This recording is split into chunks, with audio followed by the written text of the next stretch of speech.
শীতের শেষের এই পিঠাটি আমি কিন্তু আমাদের এখানের লুপ্তপ্রায় একটি বনের সবজি দিয়ে বানিয়েছি, সেটি হলো কাঁঠালু। আপনাদের এখানে পাওয়া যায় কি না অবশ্যই জানাবেন।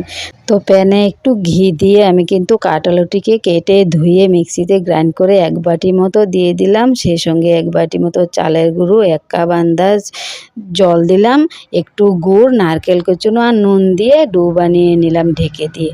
তো ডো বানার পর লিচি কেটে এই যে আমি এখানে রেখে দিয়েছি আগে থেকে দুধ নারকেলের ক্ষীর মাঝখানে দিয়ে একে একে সবগুলি গোকুল ফুলের শেপে সুন্দর করে আমি পিঠাগুলো বানিয়ে নিলাম। আর কড়াইতে একটু ঘি দিয়ে তার সঙ্গে আমি সাদা তেলে ভেজে নিয়েছি লাল লাল করে। একটু মচমচে হয়ে আসলেই নামিয়ে ফেললাম সবগুলো পিঠা। ধীরে ধীরে একে একে আর একটু কড়াইতে আবার ঘি দিয়ে কোচানো গাজরগুলিকে ফ্রাই করে নিলাম।